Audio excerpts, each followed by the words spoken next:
Hey everybody, welcome to Hear Us Out. I'm Patrick, And I am Paul.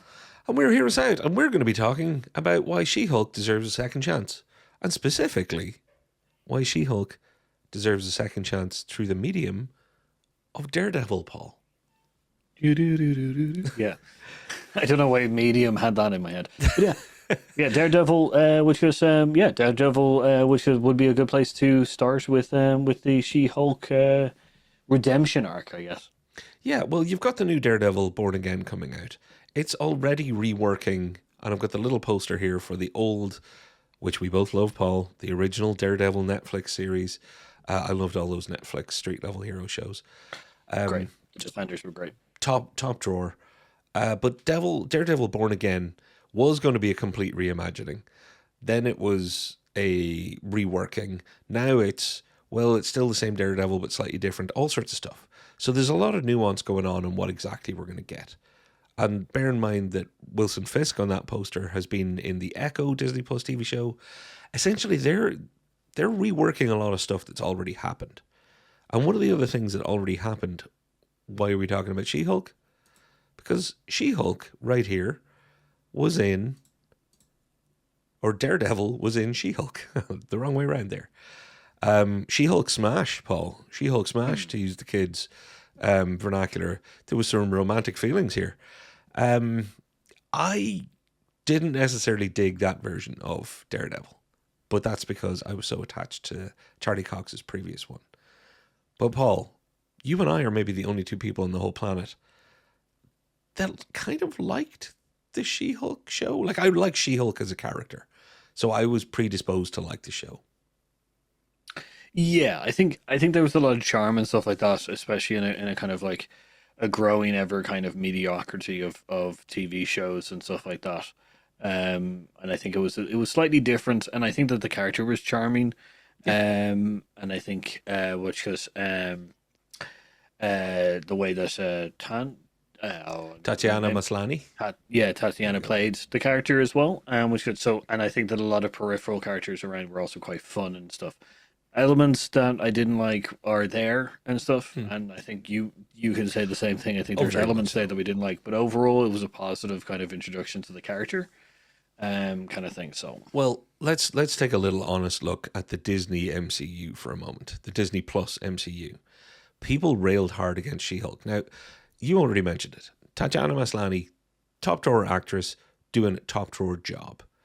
mhm. Some fun side characters, some fun story, some rough edges in the CGI, some rough edges in the story, some rough edges in the execution. Let's actually talk about the negatives in a moment. But just talking about the negatives of Disney Plus's journey with Marvel shows, in at the very top with WandaVision, and has had trouble keeping to that level ever since. It's been up and down. It's had some dips. People thought She Hulk was a real dip. And my gosh, then poor old Samuel L. Jackson showed up with Secret Invasion, and people understood what a dip really looked like. Um, if you're a big fan of Secret Invasion, God sorry, bless you. because that was rough. That was pretty bad. That Disney Plus show was probably still the low bar. Am I forgetting anything that's even worse, Paul, on Disney Plus? Oh, nice. Got him just That's as he's about to that's sneeze. that's how bad it was. No, I think like yeah, I think Secret Wars was quite bad. I think which is I think that's one of the all time low points within the TV shows and stuff like that we got.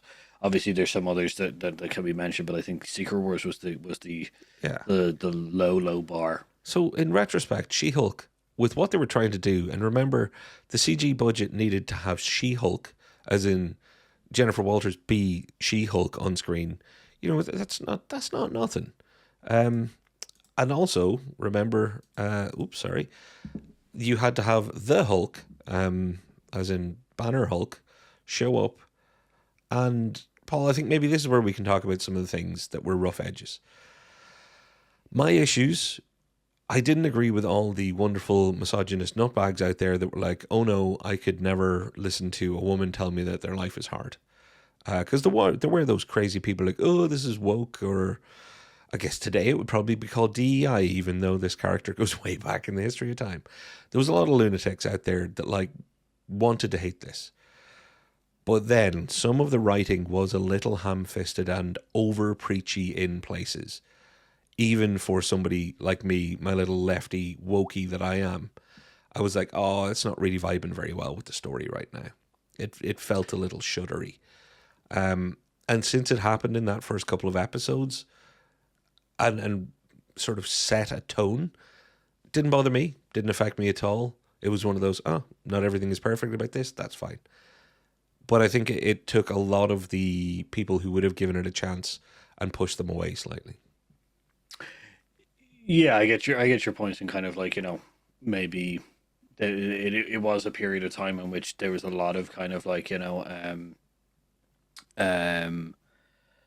uh I don't know how to phrase this, but yeah, I get your point in the sense that like, yeah, there was a lot of kind of like creative choices that may have um essentially stuffed the introduction of the character a little bit too much, so that which is it became kind of a kind of archetype or kind of like stereotype of a particular type of person, which was a negative in the sense that it was just like you're two steps away from bad stereotyping, essentially. So a strong feminist kind of a character, kind of thing. And I definitely get that kind of pushed away a lot of people who wanted to like the character and stuff like that. But I also think that there were some other creative choices that also were probably a little bit more bigger, which was problems. I think the fourth wall breaking part was an absolute like I think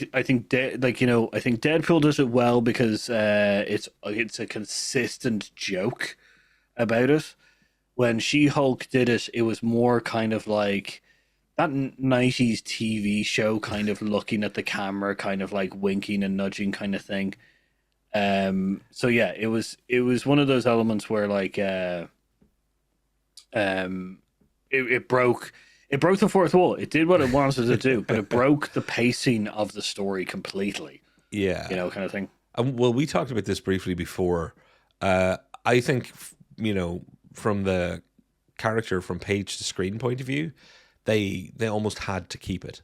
You can't have Deadpool without a fourth wall break. You can't have She-Hulk without a fourth wall break.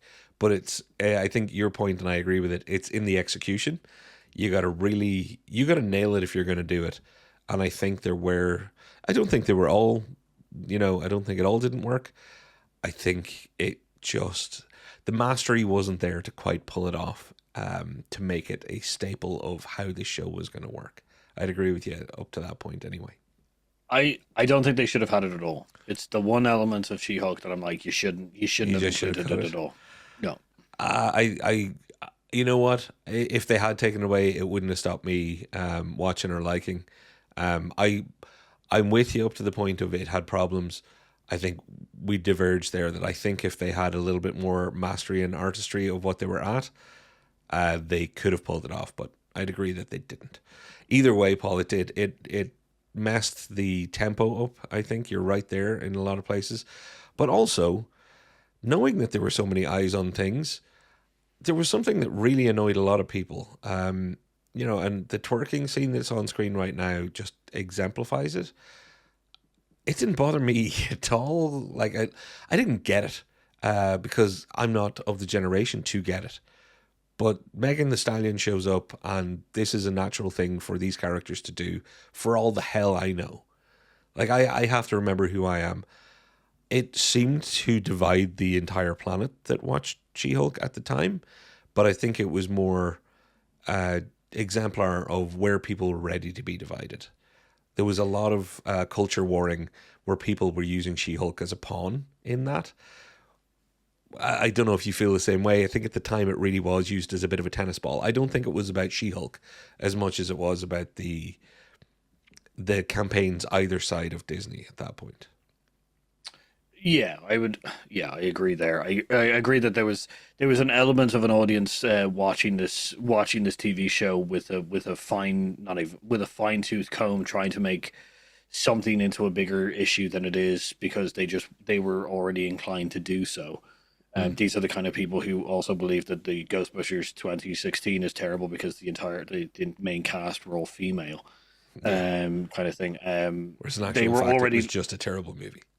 they were just looking for like Yeah. the people who are watching the show and complaining about, like, I will say, know nothing scenes that, like, didn't mean anything, probably like landed flat with certain people, and other people enjoyed, kind of thing. That should have been the level of what we got. It was kind of like, the twerking scene should have been, nah, it wasn't for me. Yeah. And the other group should have been like, that was a very fun scene and I enjoyed it, and that's it, kind of thing. It's as far as it needed Um, to go. yeah, the other group who decided to, take it too far and stuff like that are already inclined to do so, and people shouldn't really listen to them anyway. Yeah, I would agree. But I think all sides ended up using, the pro and the con of it all. They all used She-Hulk as a clickbait talking point. I think the show itself and the character herself got lost in the noise, which is why I want to get back to the topic of the video, Paul. And I'm going to use this poster image. Tatiana Maslany is not somebody that the MCU can afford to just go, we tried it, it didn't work. Same thing with She-Hulk, the character. And there is no way on earth that Daredevil is not, considering there's already been a crossover and considering they're already adjusting Daredevil, that this is not a great time to just have her cameo, not even as She-Hulk, but start the rehabilitation in the public mind. Have a bit of a long play here. Have Jennifer the lawyer show up. Don't have her break the fourth wall. Have her show up, embed her back in the world. She still exists.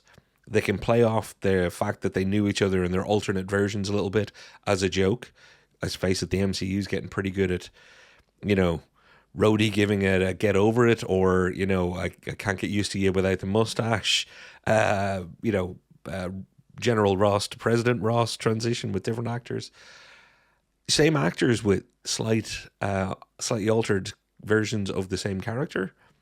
They could find a way to do this. You can write this well, and then you can have a great actress with a good chance of bringing all of the great things that really were there in She-Hulk and are there in the underlying She-Hulk character, and having her cameo grow, exist, become part of the MCU again.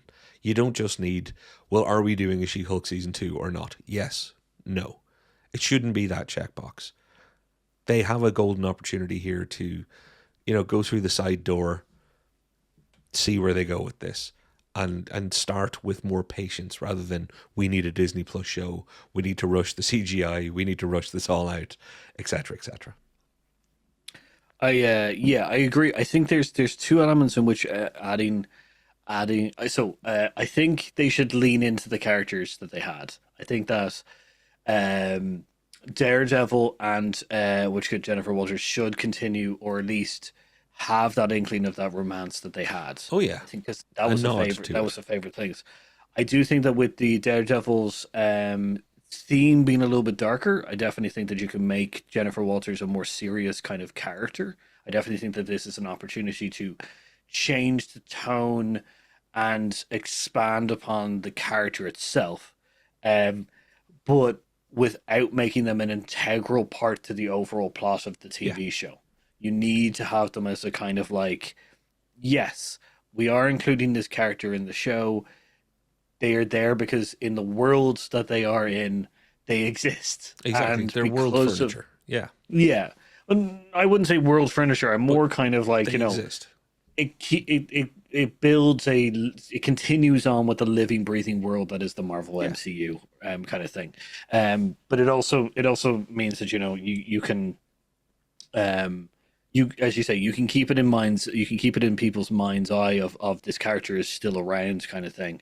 Um, but it does land a little bit of kind of uh it allows you to change a little bit of the styling and stuff like that, and as you say, maybe grind out some of the problems that people had with the original kind of telling of the characters and stuff. So exactly. there's a lot of potential of essentially fixing easily fixed problems of a character that is liked, but should be more beloved.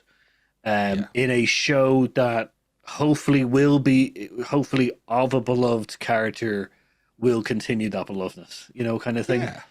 I think it's kind of like a association. Hopefully, like the charm of Daredevil will rub off on the character for the audience, on the She-Hulk Jennifer Walters character, which goes a little bit more, so that I guess they can see the character that we can see the potential of. Well, it's going to be a surprise if she is there, but I hope that this is one of the surprises that they've kept. A little Jennifer Walters cameo. They're going to be in courtrooms. Like, these are two characters who cross over for specific reasons, professionally, not just superior professionally, but daytime professionally, if that's the right way to put it. Their alter ego professions, yeah. Yeah, exactly, or their original person professions. It's something that I hope happens. It's something that I doubt will, but it doesn't mean that there can't be extended. Daredevil Born Again is the start, not the end. So if they do start making another season relatively quickly, if the first one's a success, at least, think about doing it then. Don't leave this and try and have to recast She-Hulk at some time in the future. Use her now, build her as soon as possible. Marvel's slate's getting pretty thin on the ground when it comes to people who are in any way established. So don't keep casting them aside. But Paul, maybe this is all just personal bias. I don't know.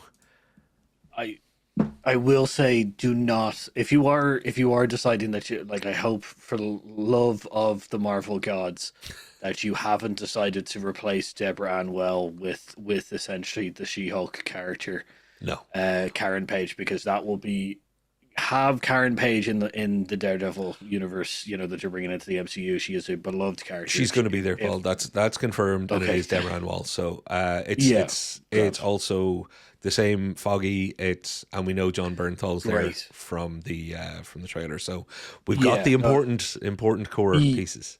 Yeah, my biggest worry, 'cause I haven't been on it. My biggest worry was that they may introduce Jennifer Walters as their kind of like de facto replacement of Karen Page, which I was just like, don't do that, No, because you're replacing a character that a lot of the audience are just like, there's problems with a character that is very beloved and very Yeah. well rounded. A, I agree with you, and B, I can tell you they didn't do it because that would have leaked. That's something that you're not getting away with, that leak. Anyway, Paul, I think that's what we got to say in this. Anybody out there in commenter land would like to have their say on it, please let us know. Would you like to see She-Hulk come back? Did you love or hate She-Hulk the series? Have you got a serious grown-up actual issue with She-Hulk? If you do, please let us know. Everybody else, you know who I'm talking about. You can probably save your breath.